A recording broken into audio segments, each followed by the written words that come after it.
Wusstest du, dass du deinen XMG-Laptop selbst upgraden kannst? Und das sogar ganz einfach bei dir zu Hause. Du kannst jederzeit SSDs und RAM hinzufügen, austauschen oder upgraden. XMG-typisch, natürlich ohne Garantieverlust. Und wenn man den Laptop schon einmal offen hat, dann kann man ihn auch gleich mal reinigen. Denn tatsächlich kann sich nach längerer Nutzung Staub im Kühlsystem ansammeln und im Worst Case den Laptop lauter, heißer und dadurch sogar langsamer machen. Es lohnt sich also wirklich mal einen Blick ins Innere deines Laptops zu werfen. Wir verstehen aber natürlich, dass sich einige vielleicht nicht trauen, das auf eigene Faust zu machen, da man natürlich nichts kaputt machen will. Daher zeigen wir dir heute Step by Step, wie leicht es ist, das zu machen. Also keine Angst, wir gehen rein.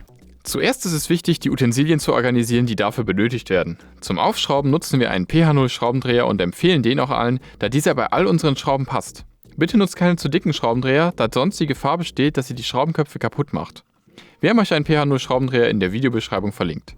Des Weiteren noch ein Öffnungswerkzeug, welches seit einiger Zeit im Lieferumfang enthalten ist. Denn dieses Öffnungswerkzeug brauchen wir später, um die Unterschale des Laptops gewissermaßen aufzuhebeln. Für die Reinigung dann als allerwichtigstes Druckluftspray. Wenn du keins hast, besorg dir erst welches, bevor du deinen Laptop reinigen willst. Auch das findest du bei uns in der Videobeschreibung. Das wären die wichtigsten Hilfsmittel. Für die Reinigung eignen sich zusätzlich auch noch Wattestäbchen oder ein sauberer Pinsel. Als Ort suchst du dir am besten eine stabile, saubere Oberfläche, auf der du den Laptop gut platzieren kannst und auch noch ein bisschen Platz drumherum hast. Da der Laptop umgedreht wird, platziere am besten ein Tuch oder ähnliches darunter, damit nichts zerkratzt. Dafür kann man auch gut die Sachen nutzen, die bei der Lieferung dabei waren, also den Karton bzw. das Polstermaterial der Laptop-Verpackung. Ab jetzt können wir anfangen, den Laptop aufzuschrauben. Hier benötigen wir jetzt besagten PH0 Schraubendreher. Mach das Ganze nicht überhastet, sondern ganz entspannt. Die Schrauben sind nicht felsenfest in den Laptop eingeschweißt. So vermeiden wir den Verschleiß an den Schrauben. Dabei ist es wichtig, dass du dir genau merkst, an welcher Stelle welche Schraube war, da nicht bei allen Laptops die Schrauben gleich lang sind. Wir empfehlen sie quasi der Reihe nach so anzuordnen, wie sie auch im Gehäuse platziert sind. Damit vermeidest du, dass du am Ende versuchst, eine Schraube an der falschen Stelle zu befestigen und somit potenziell Schäden verursachst. Am Ende kannst du deine Schrauben dann ungefähr so aufbewahren, damit beim Verschließen keine Verwirrung aufkommt. Einen Hinweis haben wir noch an dieser Stelle. Es gibt bei älteren Modellen, die einen Anschluss zur XMG Oasis Wasserkühlung haben, noch ein paar nicht sofort ersichtliche Schrauben. Wir blenden hier währenddessen mal ein, wie das aussieht. Das betrifft Geräte der Reihen XMG Core und XMG Neo in den Versionen E22 bis E24. Diese müssen natürlich ebenfalls rausgeschraubt werden. Sobald alle Schrauben entfernt sind, kommt das Öffnungswerkzeug zum Einsatz. Oft kann man an einer Ecke des Gehäuses schon einen kleinen Spalt ausmachen, wo es schon ein bisschen mehr geöffnet ist. Dort setzen wir das Öffnungswerkzeug an und fahren einmal an der Seite entlang. Falls du diese Stelle nicht findest, setz es am besten in einer der Ecken an. Nach und nach wird es dabei leichter, mit dem Öffnungswerkzeug in den Spalt zu kommen, da dieser mit jeder geöffneten Haltenase zunehmend größer wird. Dabei versuchen wir, die kleinen Haltenasen auszuhebeln, die das Gehäuse zusätzlich zusammenhalten. Das kann manchmal ein bisschen fummelig sein, also hier nicht die Geduld verlieren. Sobald das geschafft ist, kann man die Unterschale des Laptops einfach auf die Gummifüße an die Seite stellen. Damit wäre das Aufmachen schon mal geschafft. Nun verschaffen wir uns einen Überblick über das Innenleben des Laptops.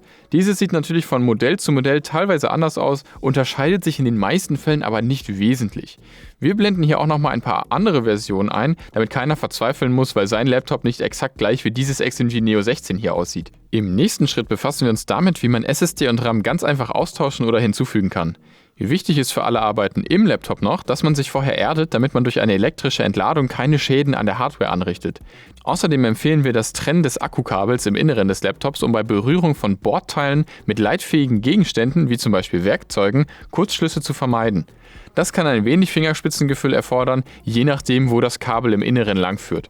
Der RAM befindet sich meist eher mittig und ist sehr leicht zu finden. Bei manchen Modellen ist hier noch ein Heatshield drauf, wo dann aber auch direkt Memory draufsteht. Diesen kann man in der Regel einfach abziehen, da er lediglich aufgesteckt ist. Beim RAM haben wir einmal zwei verschiedene Varianten. Einmal stacked, also übereinander, und einmal die Butterfly-Variante, bei der RAM nebeneinander liegt. Der ist wirklich ganz easy zu entfernen und einzusetzen. Dafür muss man nämlich nur diese kleinen Bügel hier gleichzeitig zur Seite drücken und schon springt er einem quasi entgegen und man kann ihn rausnehmen. Dafür am besten immer an den Außenkanten festhalten, was später auch für die SSD gilt. Beim Einsetzen funktioniert es nach dem gleichen Prinzip. Man setzt den RAM-Riegel so an, dass diese Einkerbung, die übrigens nie genau mittig ist, andocken kann und schon kann man ihn runterdrücken, bis es Klick macht. Die Haltebügel rasten dabei automatisch wieder ein und befestigen den RAM. Und so funktioniert das bei beiden RAM-Riegeln. Als kleiner Side-Fact, diese Einkerbung ist übrigens deshalb nie mittig, damit es beim potenziellen Einsetzen in falscher Orientierung mechanisch unterbunden wird. So wird sichergestellt, dass die Pin-Belegung der Module mit der Pin-Belegung auf dem Board übereinstimmt. Bei den SSD-Plätzen, die meist an verschiedenen Seiten des Laptops sind, hat man auch je nach Modell manchmal Heatshields drauf. Auch hier wieder leicht zu erkennen, da SSD draufsteht. Diese Heatshields sind allerdings mit Schrauben befestigt, hier beim XMG Neo 16 sind es zum Beispiel jeweils 3. Auch hier wieder den PH0 Schraubendreher zur Hand nehmen und die Schrauben entfernen und dann kann man den Heatshield abnehmen und die SSD bzw. der Slot liegt frei. Aber auch hier Vorsicht mit den Wärmeleitpads, die gerne im Inneren der Heatshields zu finden sind. Wir wollen nicht, dass diese verdrecken oder sich irgendwo aus Versehen festkleben. Bei der SSD ist das Entfernen und Anbringen auch sehr leicht. Hier ist diese eine Schraube mit im Spiel, die wir entfernen müssen und dann springt die SSD einem quasi genau wie beim RAM leicht entgegen und wir können sie rausziehen. Fürs Einsetzen dann wieder umgekehrt. Schräg ansetzen und dann drücken wir sie bis an die Stelle, wo die Schraube rein muss, runter und können die dann festmachen. Heatshield wieder drauf, festschrauben und fertig. Wenn es dir nur darum ging, ein Upgrade vorzunehmen oder etwas auszutauschen, dann kannst du jetzt bis zum Ende des Videos springen, wo wir nochmal Step by Step zeigen, wie man den Laptop wieder zumacht. Wir empfehlen allerdings, wenn man den Laptop schon mal offen hat, auch gleich mal eine Reinigung durchzuführen.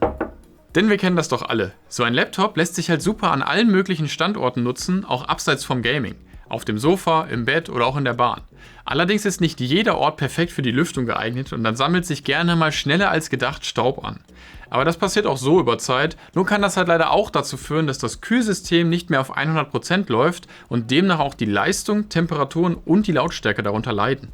Daher ist es wichtig, sich auch mit der Reinigung des Laptops zu befassen. Am allerwichtigsten dafür Druckluftspray. Ohne braucht man gar nicht anfangen. Dieses wird bei der Verwendung immer gerade gehalten, damit man den Laptop nicht mit Flüssigkeiten beschädigt. Das heißt, dass man den Laptop so in Position bringen muss, dass man das Druckluftspray senkrecht nutzen kann. Falls ihr noch ein paar Hände zum Anpacken findet, umso besser. Sonst gilt, dass man die Lüfter von allen Seiten gut durchpustet und dabei möglichst den Lüfter leicht festhält, damit sich diese nicht unnötig drehen. Damit wird verhindert, dass deren Elektromotor zu einem Elektrogenerator wird und seine Schaltkreise sowie das Mainboard überlastet werden. Ein paar manuelle Umdrehungen, um alle Lüfterblätter zu erreichen, sind aber okay. Durch das Druckluftspray sollte schon einiges an Staub einfach entfernt werden können. Alles, was gelockert wird bzw. sichtbar noch festhängt, können wir mit einem Pinsel oder einem Wattestäbchen gut bearbeiten. Es lohnt sich, wie gesagt, das hier so einmal im Jahr oder bei intensiver Nutzung auch öfter zu machen, damit alles intakt bleibt und sich der Laptop aufgrund zu hoher Wärmeentwicklung nicht selbst drosseln muss. So, dann sind wir mit der Wartung bzw. dem Upgrade des Laptops jetzt fertig, weshalb wir ihn wieder verschließen können. Das heißt aber, dass wir im besten Fall nochmal kurz drüber schauen, um zu checken, dass auch alles wieder an seinem Platz ist und alle Schrauben im Inneren fest sind. Außerdem ist jetzt der Moment, wo wir das Akkukabel wieder einstecken müssen. Dann schnappen wir uns die Unterschale und drücken sie einfach wieder fest. Hier fängt man mit der Hinterseite an, also da, wo die komplexen Anschlüsse und Formen wie Lüfteauslässe oder gegebenenfalls der Wasseranschluss sind. Dabei sollte es ganz oft klicken, da die Haltenasen sich alle wieder verkeilen.